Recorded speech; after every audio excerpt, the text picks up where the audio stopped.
Seorang pelaku jambret ditangkap Satlantas Polresta Pekanbaru di Jalan Soekarno-Hatta, Pekanbaru.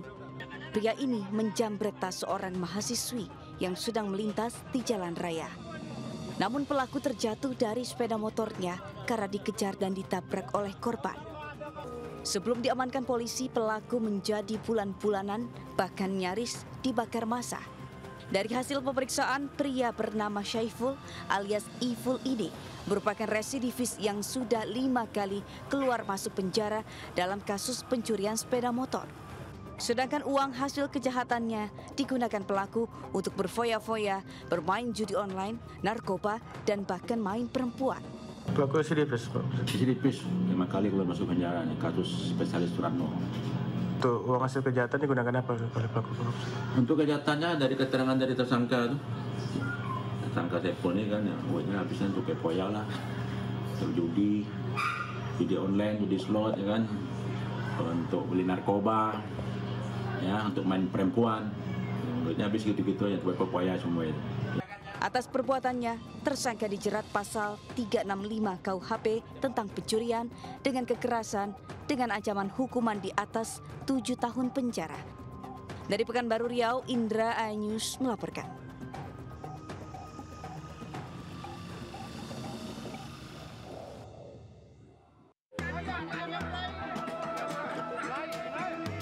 Inilah kedua pelaku asal Lombok Timur bernama Rian dan Rizky yang menjadi bulan-bulanan warga setelah menjamret handphone milik seorang pelajar. Tak hanya mengajar para pelaku, massa juga meluapkan kemarahannya dengan membakar motor yang digunakan pelaku untuk melancarkan aksinya. Kejadian bermula saat korban melintas di Simpang 4 Kelurahan Dengen. Tiba-tiba dari arah belakang, kedua pelaku memepet motor korban dan menggasak HP korban yang disimpan di dashboard motor. Pelaku sempat mengancam korban dengan ketapel saat korban berupaya mengejar pelaku sambil berteriak minta tolong. Korban berhasil menabrak motor pelaku hingga korban dan para pelaku terjatuh. Warga yang mendengar teriakan korban langsung menuju lokasi dan menghajar para pelaku hingga babak belur. Beruntung nyawa pelaku bisa terselamatkan setelah polisi datang dan mengevakuasi pelaku dari amukan warga. Korban melakukan pengejaran terhadap para pelaku sambil berteriak minta tolong dan berteriak maling, walaupun pelaku sempat menggunakan ketapel menembak ke arah korban, namun kedua pelaku berhasil menendang korban hingga terjatuh ke parit. Kini kedua pelaku terekam di sel tahanan Mapolres Lombok Timur guna mempertanggungjawabkan perbuatannya dan para pelaku terancam hukuman 5 tahun penjara. Dari Lombok Timur, Ramli Nurawang, iNews melaporkan.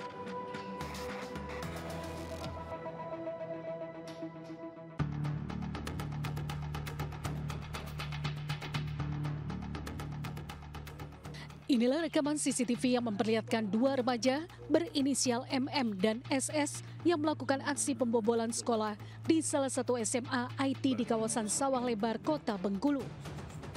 Dalam rekaman terlihat kedua pelaku nekat beraksi pada siang hari saat sekolah sedang libur.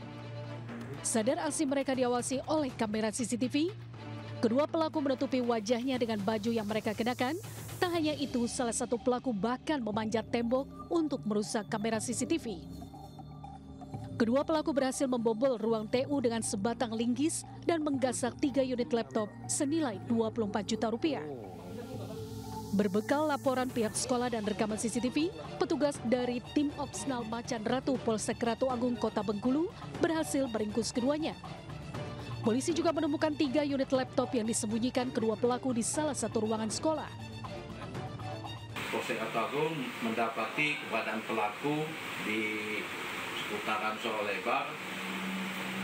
Saat itu dilakukan diamankan pelaku sekitar pukul 14.30, didapati 2 orang pelaku.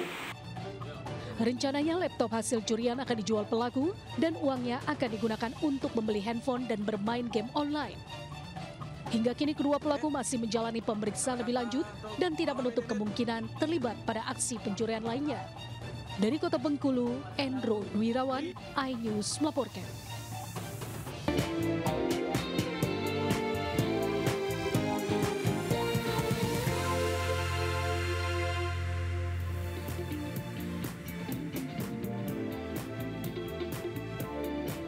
Pemirsa, maling motor kian nekat kali ini mencuri sebuah motor pengantar darah milik PMI.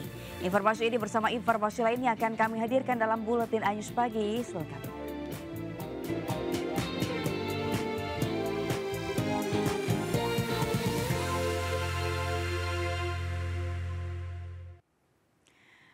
Aparat kepolisian meringkus seorang pria Parubaya berikut 2 unit sepeda motor milik korban yang dibawa kabur. Dalam aksinya, pelaku berpura-pura mengecek motor yang hendak dibeli dan membawa kabur motor korban saat tes mengendarai.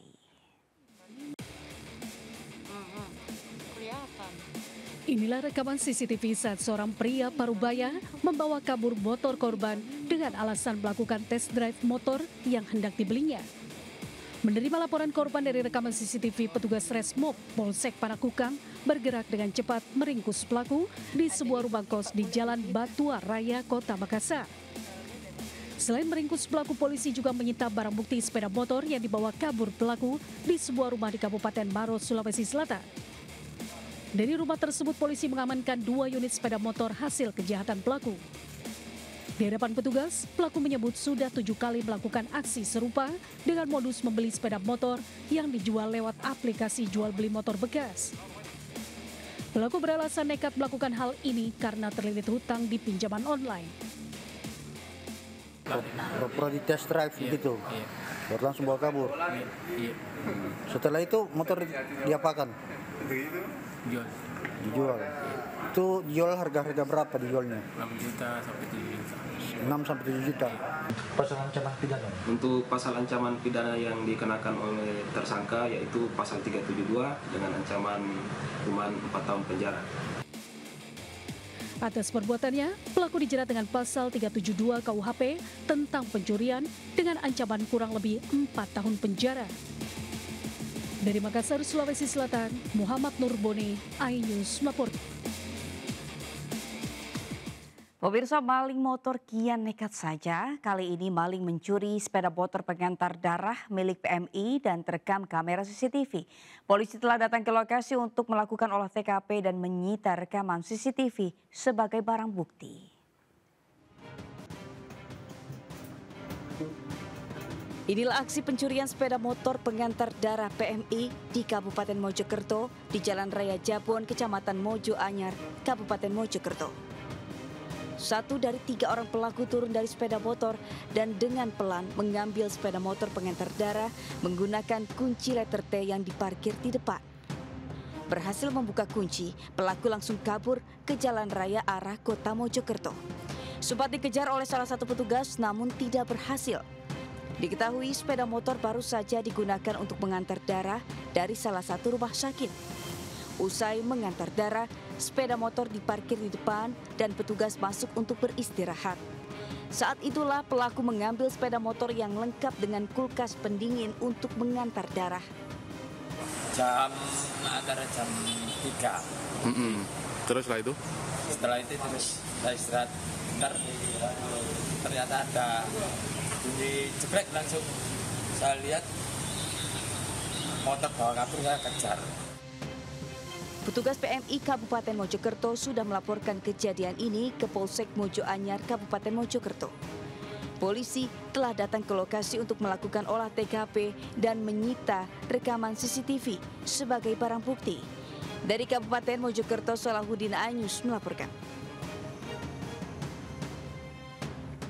Pemirsa, kasus pencurian tembaga kabel listrik milik perusahaan listrik negara di kawasan Pekojan, Tambora, Jakarta Barat diungkap jajaran unit Reskrim Polsek Tambora. Selain berdampak adanya gangguan pelayanan listrik terhadap konsumen, aksi pencurian yang dilakoni 2 orang tersangka ini mengakibatkan PLN mengalami kerugian puluhan juta rupiah.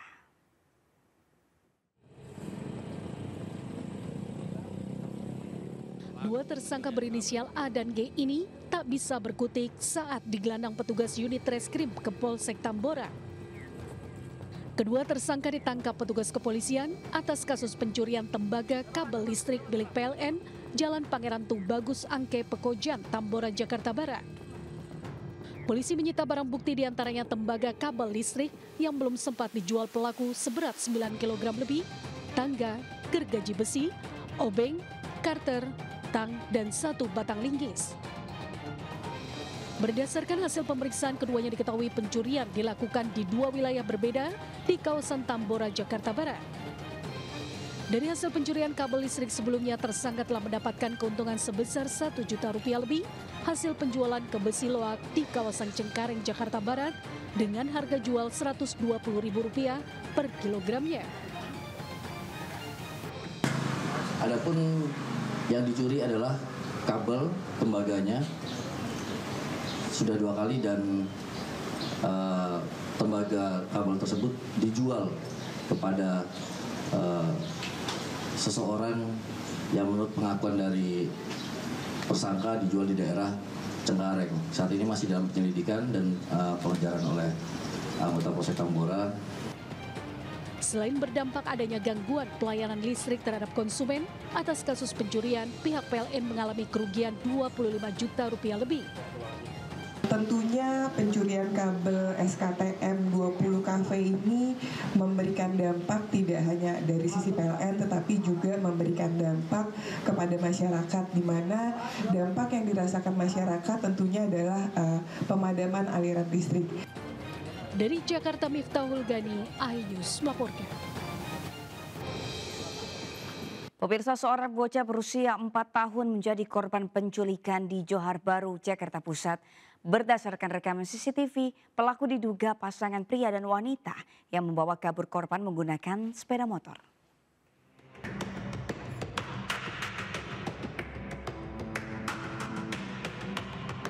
Pasangan pria dan wanita yang mengendarai sepeda motor ini diduga adalah pelaku penculikan terhadap Kaisar Melviano Alvaro, balita berusia 4 tahun, warga Jalan Rawat Tengah, Kelurahan Galur, Johar Baru, Jakarta Pusat.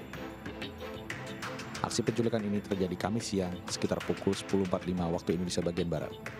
Saat itu korban tengah bermain di depan rumah kerabatnya persis di seberang rumah orang tuanya. Anak pasangan Rivo Alfian Saputra dan Diah Novianti ini dibawa kabur pelaku yang berboncengan sepeda motor dengan nomor polisi B3900 ETZ. Korban diduga dibawa kabur dengan dibonceng di jok tengah. Ayah korban mengaku tak mengenali wajah pelaku yang terekam kamera CCTV. Namun pelaku wanita diduga menguasai wilayah karena kerap menunduk di setiap titik terpasangnya CCTV. Pakai motor mereka boncengan? Iya, pakai motor. Dari CCTV itu kelihatan motor Honda Genio dengan plat nomor B3900 ETZ. Tapi abang kenali nggak bang pelaku bang? Siapa bang? Kalau pelaku saya tidak mengenali. Sama sekali saya tidak mengenali siapa pelakunya. Kasus penculikan balita ini masih ditangani Polsek Johar Baru, Jakarta Pusat. Dari Jakarta Pusat, Rani Sanjaya, iNews melaporkan. 2 orang pemuda membawa kabur mesin vibrator beton dari area proyek bangunan di Kota Semarang, Jawa Tengah. Pelaku beraksi dini hari memanfaatkan kelengahan para pekerja yang tengah terlelap tidur.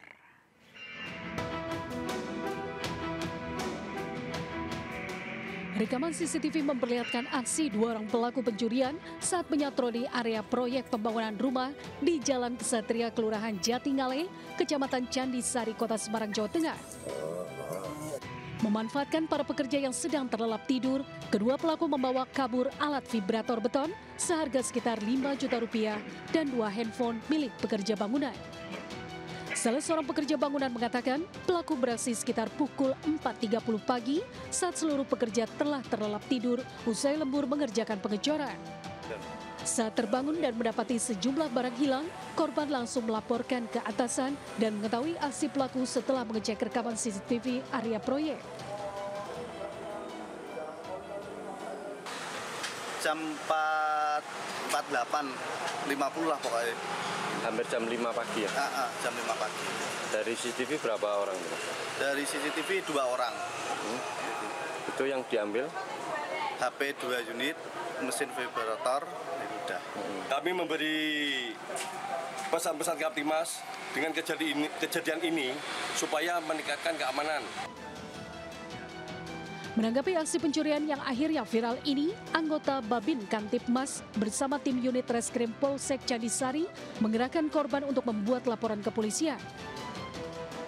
Saat ini kasus pencurian alat proyek dalam penanganan tim unit Reskrim Polsek Candisari. Tugas juga masih melakukan penyelidikan dengan menelusuri sejumlah CCTV di sekitar lokasi kejadian. Dari Semarang, Jawa Tengah, Kristadi, iNews melaporkan. Seorang ibu berusia 78 tahun di Palembang, Sumatera Selatan dilaporkan 4 anak perempuannya ke polisi. Pelaporan ini dilakukan diduga karena perebutan harta warisan. Dengan kursi rodanya, Kanung menjalani pemeriksaan di Unit 1, Subdit 2 di Treskrimum Polda Sumsel sebagai terlapor. Ibu 78 tahun ini diperiksa penyidik menyusul laporan 4 anak perempuan kandungnya sendiri ke Polda Sumsel. Kanu dilaporkan atas dugaan tindak pidana membuat dan mempergunakan surat palsu atau menyuruh menempatkan keterangan palsu ke dalam akta otentik. Menurut kuasa hukumnya, terlapor dituduh 4 anak kandungnya sendiri telah menggelapkan warisan dan menjual tanah tanpa persetujuan. Keempat anak perempuannya itu melaporkan ibu kandungnya sendiri diduga karena terlapor tidak kunjung membagikan harta warisan. Ibu kandung ini dipanggil sebagai terlapor ya oleh anak-anaknya karena kasus penggelapan waris. Ibu ini menjual tanah katanya tanpa persetujuan dari semua anak-anaknya. Tapi kami mempunyai alat bukti bahwa tanah itu telah disetujui oleh anak-anaknya. Dari sini untuk melampirkan dan memberitahu oleh Polda bahwa ini sudah ada persetujuan dari anak-anaknya. Tidak hanya dilaporkan ke polisi, pelapor juga menggugat terlapor ke Pengadilan Agama Palembang. Dari Palembang, Sumatera Selatan, Guntur, iNews melaporkan. Setelah videonya viral di media sosial, penonton konser band Koplo yang ricuh di Kecamatan Pasar Kemis, Kabupaten Tangerang, Banten mengembalikan barang jarahan mereka. Dari 183 meter pagar besi yang dijarah penonton, baru 3 meter yang dikembalikan. Konser Guyon Waton di Pasar Kemis. Konser musik band Koplo yang gagal digelar di Kecamatan Pasar Kemis, Kabupaten Tangerang, Banten pada 23 Juni lalu berujung kericuh. Penonton membakar, merusak, hingga menjarah sejumlah properti konser.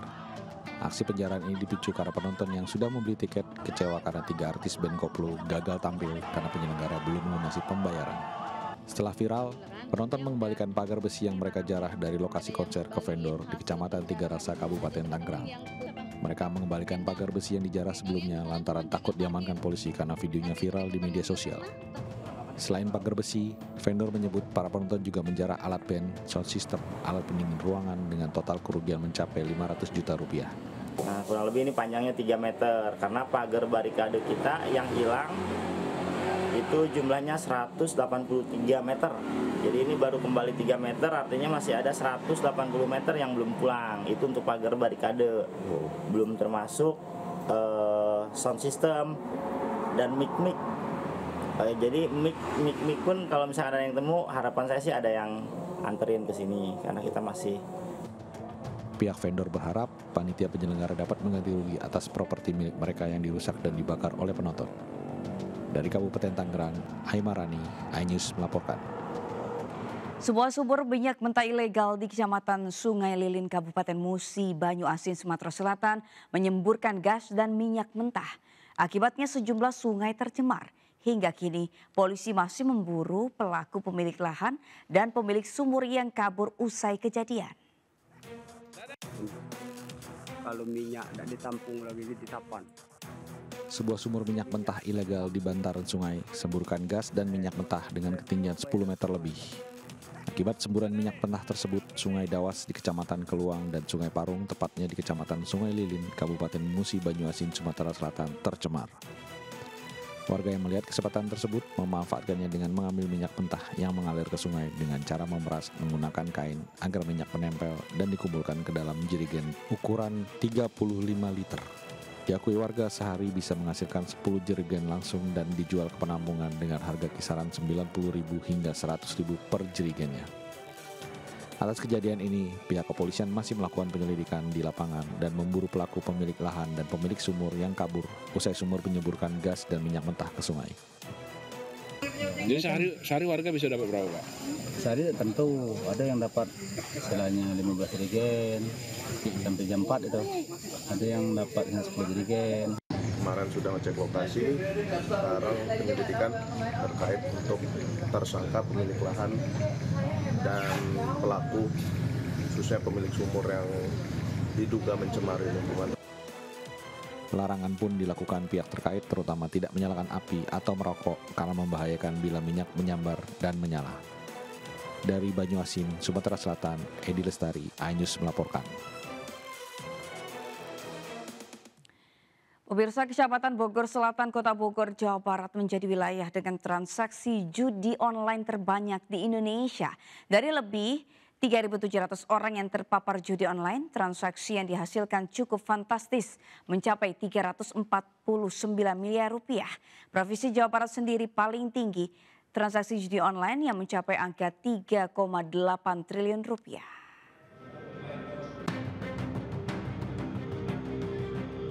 Kecamatan Bogor Selatan, Kota Bogor menduduki peringkat tertinggi judi online dengan 3.720 orang serta total transaksi terbesar tingkat kecamatan se-Indonesia dengan jumlah nilai 349 miliar. Hal tersebut berdasarkan data PPATK yang diungkap Menko Polhukam sekaligus Ketua Satgas Pemberantasan Judi Online Hadi Cahyanto. Judi online di kawasan ini telah merambah sampai tingkat desa, kelurahan, dan modusnya jual beli rekening dan isi ulang. Menanggapi pernyataan Menko Polhukam Hadi Cahyanto, Camat Bogor Selatan Irman Khairudin mengatakan dirinya kaget atas laporan PPATK. Ia tak menyangka wilayahnya terbesar yang terbelenggu judi online tingkat kecamatan se-Indonesia. Profesi penduduk Bogor Selatan rata-rata merupakan karyawan swasta dan buruh harian lepas. Saat ini pihaknya tengah meminta data-data ke PPATK. Terkait temuan ini, ia dan pihak Polresta Bogor Kota akan bekerja sama menggencarkan operasi pemberantasan judi online serta keluarkan surat edaran bahaya judi online. Hari ini tentu saja sambil menunggu arahan lebih lanjut dari pimpinan kami seperti apa. Yang jelas kami lebih kepada mitigasi ya, seperti itu. Yang pertama di internal kami, kemudian paling kami akan melakukan himbauan-himbauan dan seruan ke masyarakat terkait judi online ini. Penegak hukum akan terus menggencarkan operasi terhadap judi online. Di sisi lain juga kita menyebarkan meme-meme kepada masyarakat melalui media sosial tentang dampak negatif dari perjudian, sehingga diharapkan semua bersinergi, semua berkolaborasi untuk mencegah masyarakat menjadi korban ataupun pelaku perjudian. Sementara itu, Provinsi Jawa Barat sendiri dinobatkan PPATK tertinggi dalam urusan judi online. Dalam kasus ini, di Jawa Barat terdapat 535.644 pelaku judi online dengan nilai transaksi mencapai 3,8 triliun rupiah. Dari Bogor, Jawa Barat, Andi Firmansyah, iNews melaporkan. Angka kasus perceraian di Pengadilan Depok di tahun 2024 meningkat drastis dari tahun sebelumnya. 70% diantaranya diakibatkan oleh judi online dan pinjaman online. Tren peningkatan ini telah berlangsung sejak tahun 2023 lalu.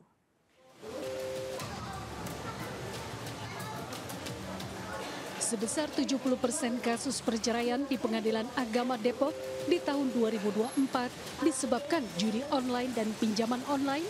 Angka tersebut lebih tinggi dibandingkan dengan tahun sebelumnya. Tercatat sampai dengan bulan Juni 2024, Pengadilan Agama Depok menangani 1.133 kasus perceraian, diantaranya terdapat 864 perceraian karena perselisihan dan pertengkaran terus-menerus, serta terdapat 153 kasus perceraian yang dipicu persoalan ekonomi. Dari dua kasus kelompok tersebut, kasus perceraian didominasi karena salah satu pasangan kerajinan bermain judi online. Kebanyakan dari mereka yang berkasus judi online juga memiliki persoalan pinjaman online maupun pinjaman perorangan. Meningkatnya itu dari awal Januari 2024, biasanya meningkatnya berkaitan dengan judi online, kemudian pinjaman online, ya kan. Nah, karena kenapa? Karena faktor dari COVID yang kemarin belum dapat pekerjaan yang sesuai atau belum dapat pekerjaan yang dapat menghasilkan uang. Praktik judi online telah merusak berbagai aspek di berbagai kalangan masyarakat. Satgas Pemberantasan Judi Online telah merilis 5 provinsi dengan jumlah penjudi online terbanyak, yakni Jawa Barat ada di posisi pertama, yakni sebesar 535.644 dengan nilai transaksi mencapai 3,8 triliun rupiah. Dari Depok, Jawa Barat, Yung Rizky, iNews melaporkan. Pemirsa, seorang bocah yang masih duduk di bangku sekolah dasar asal Kabupaten Kerinci, Jambi memiliki tinggi badan hampir 2 meter. Di usia yang masih sangat muda, Perbasi dengan cepat merekrut anak tersebut untuk dibawa berlatih di Jakarta dan dipersiapkan menjadi atlet basket nasional. Namanya Sagil Muhammad Rizky. Bocah 12 tahun ini masih duduk di bangku sekolah dasar asal Belui, Kecamatan Depatu 7, Kabupaten Kerinci, Jambi. Sagil kini resmi digandeng masuk ke dalam Perbasi setelah dijemput langsung Ketua Umum Perbasi, Dani Kosasi, untuk bergabung ke Perbasi lantaran memiliki tinggi badan hingga mencapai 197 cm. Di usianya yang masih sangat muda, Perbasi dengan cepat merekrut Sagil dari kampung halamannya untuk dibawa ke Jakarta agar dapat berlatih dan dipersiapkan menjadi atlet basket nasional. Nantinya Sagil akan ditempatkan di salah satu klub basket dan mendapatkan beasiswa pendidikan selama tinggal di Jakarta. Justru pada saat ini terakhir ini kami sangat surprise. Ternyata dari PP Perbasi mempercayakan itu kepada kami untuk membina. Jadi seperti yang kami sampaikan bahwa memang di klub kami ini pendidikan KU itu mulai dari 6 tahun sampai 18 tahun. Orang tua Sagil juga mengaku bangga anaknya bisa mendapatkan bantuan pendidikan sekaligus disiapkan sebagai bibit generasi atlet bola basket nasional. Nama saya Sagil Muhammad Rizky, kelas 6 SD, umur 12 tahun, di Jambi, Kerinci, Jambi. Sagil merasa senang bisa gabung ke klub bola basket. Senang. Dulu Sagil pernah malu karena dari TK dia memang udah beda dengan teman yang banyak kan. Dia gemuk, tinggi. Dari TK sampai kelas 4 dia sempat malu. Tapi setelah tamat kelas 4 naik ke kelas 5 dia udah biasa. Supaya bisa menjadi orang sukses apa yang dicita-citakan tercapai. Perbasi yakin jika keistimewaan yang dimiliki Sagil bisa terus dikembangkan dengan maksimal, diharapkan nantinya Sagil akan menjadi pemain andalan untuk tim basket nasional. Dari Tangerang, Banten, Hasnugraha, iNews melaporkan. Mantan Menteri Pertanian Syahrul Yassin Limpo dituntut 12 tahun penjara serta denda 500 juta rupiah dalam kasus pemerasan dan penerimaan gratifikasi di lingkungan Kementan. Pidana terhadap terdakwa Syahrul Yassin Limpo berupa pidana penjara selama 12 tahun, dikurangi selama terdakwa berada dalam tahanan, dan pidana denda sebesar 500 juta rupiah. Subsidiar pidana kurungan selama 6 bulan dengan perintah terdakwa tetap ditahan.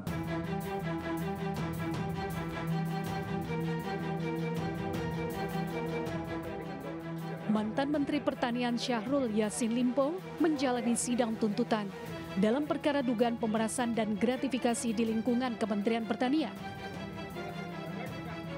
Dalam persidangan, SYL didakwa sah dan meyakinkan bersalah dalam pemerasan dan gratifikasi dalam lingkungan Kementan. SYL dituntut penjara selama 12 tahun serta denda 500 juta rupiah oleh hakim. Selain itu, SYL pun dituntut mengganti uang sebesar 44,5 miliar rupiah. Sementara untuk 2 terdakwa lainnya, Sekjen Kementan nonaktif Kasdi Subagio dan mantan Direktur Alat dan Mesin Pertanian, Ditjen Prasarana dan Sarana Pertanian Kementerian Muhammad Hatta dituntut 6 tahun penjara dan denda sebesar 250 juta rupiah. Sebelumnya SYL didakwa atas dugaan gratifikasi dan pemerasan uang di lingkungan pertanian senilai 44,5 miliar pada periode 2022-2023.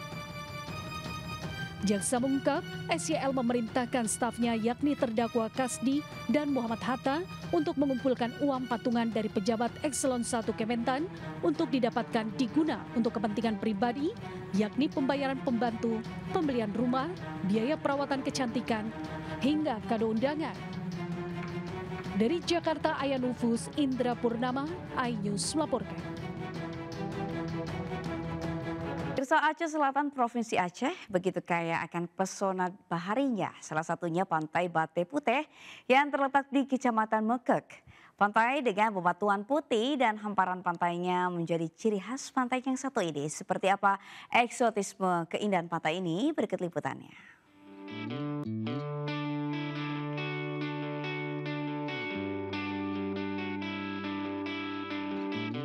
Ya, inilah Pantai Bate Putih atau Pantai Batu Putih yang terletak di Kecamatan Mauke, Kabupaten Aceh Selatan. Pantai ini disebut Bate Putih karena di pantai ini Anda akan menemukan hamparan bebatuan berwarna putih yang berada di tepi pantai yang dibawa ombak dari dalam laut. Di sini Anda tidak hanya menikmati keindahan pantainya yang mempesona, tetapi ombaknya yang tidak begitu besar sangat aman untuk wisatawan bermain air di pinggir pantai. Nah, bagi Anda yang suka bersuah foto, di pantai ini bisa menjadi referensi untuk Anda untuk menambah postingan terbaik Anda di media sosial. Untuk menuju pantai ini dibutuhkan waktu sekitar 30 menit dari pusat kota Tapak Tuan, ibu kota Aceh Selatan. Deburan ombak kecil dan hamparan pasir serta airnya yang jernih, juga panorama yang sangat indah dapat memanjakan mata setiap wisatawan yang berkunjung ke pantai ini. Itu di sini tuh asri, tempatnya indah, abis itu view-nya itu bagus. Terus memang kayaknya sih kalau di barat selatan cuma di sini sih yang pantainya seperti ini, ada batunya kayak gitu. Abis itu indah lah pokoknya. Pariwisata ini alami dan banyak pengunjungnya dari luar daerah, malah ada dari provinsi ke sini juga untuk menikmati tempat wisata yang indah dan panoramanya indah untuk berfoto-foto. Uniknya wisatawan juga dapat membawa batu putih sebagai oleh-oleh atau cenderamata. Namun jika Anda membutuhkan dengan jumlah yang banyak, Anda dapat membelinya dari masyarakat sekitar. Dan bagi Anda yang gemar memancing, jangan lupa membawa pancingan karena di sini Anda dapat memancing di pinggir pantai sambil menunggu sunset yang sangat indah. Masuk ke wilayah pantai, pengunjung tidak dipungut biaya alias gratis. Asik bukan? Dari Aceh Selatan, Provinsi Aceh, Iqdar Ivan, iNews melaporkan. Pemirsa, bagi Anda penikmat kuliner pedas, kali ini kami memiliki rekomendasi kuliner pedas nikmat di kawasan Otista, Jakarta Timur. Kuliner ini cocok disantap untuk menemani aktivitas malam Anda. Kuliner mie cili siram yang tentunya dapat menggoyang lidah Anda dengan sensasi pedasnya. Seperti apa kenikmatannya? Berikut liputan Nata Arman, Iriansyah, dan Dandi Bernadi.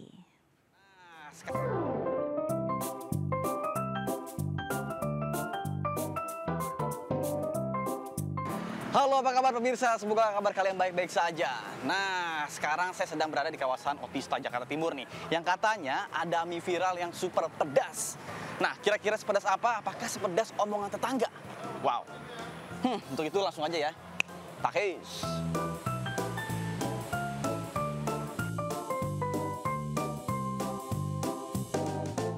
Halo Mbak, selamat malam. Di sini aja. Kira-kira di sini apa sih yang best sellernya yang pedas banget? Ada 3, di sini ada mie cili siram sama mie langsung. Untuk yang pedas itu mie cili siram. Mie cili siram ya. Pedasnya sepedas omongan tetangga nggak? Udah. Wah, kirain sepedas omongan tetangga. Oke deh. Kalau gitu saya mau mie cili siram satu.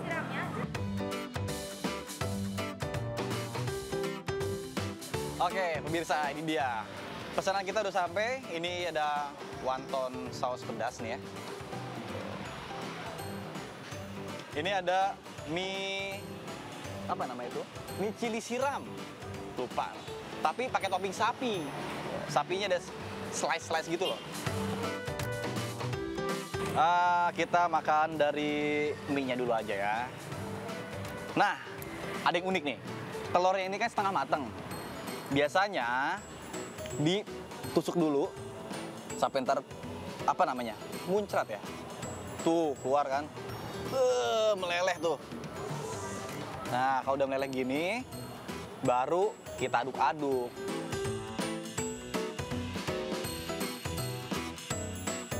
Nah, saya mau cobain mie-nya dulu nih ya. Kira-kira rasanya katanya pedas banget, viral gitu loh. Sepedas apa sih? Ya. Takis gak? Takis gak? Takis lah.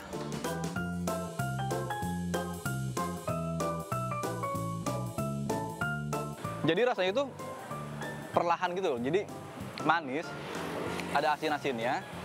Tapi pedasnya itu nggak langsung nyelekit gitu. Jadi perlahan. Kayak ada alurnya gitu. Nah, untuk dagingnya sendiri, daging sapinya nih, ini juga lembut banget, nggak keras. Jadi biasanya kan kalau daging sapi itu identiknya kayak keras tuh gigit. Kalau ini nggak, lembut. Sekarang kita cobain wonton saus pedas. Ini dia. Bentuknya sih sama kayak dimsum ya. Tuh. Cuma ini sausnya saus pedas, pemirsa. Wah, dari aromanya udah bener-bener kayak bumbu-bumbu cabenya itu nusuk banget di hidung. Cobain aja langsung ya, takis.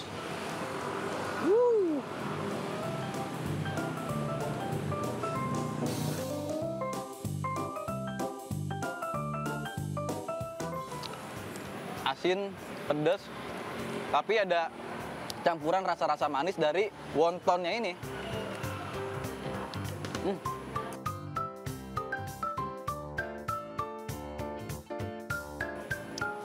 Kalau kita gabungin kayak apa ya rasanya ya? Mie-nya, wonton saus pedasnya. Nah. Wow.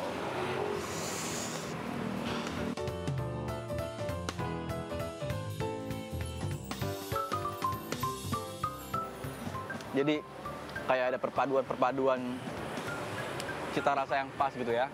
Pedasnya pas, nggak terlalu pedas banget, cuman ini pedas. Terus juga untuk rasa wonton saus pedasnya juga ada rasa manis-manisnya, teksturnya lembut banget, ditambah saus cabenya ini asin-asin gimana gitu. Jadi campur aduk menjadi suatu apa ya, cita rasa yang khas gitu loh.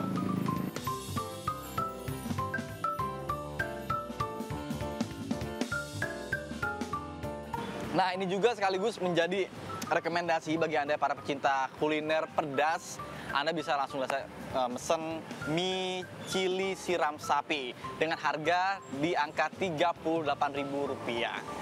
Demikian dari saya Nata Arman dan juru kamera Iriansyah Wahyudi dan Dani Bernardi. Sampai jumpa.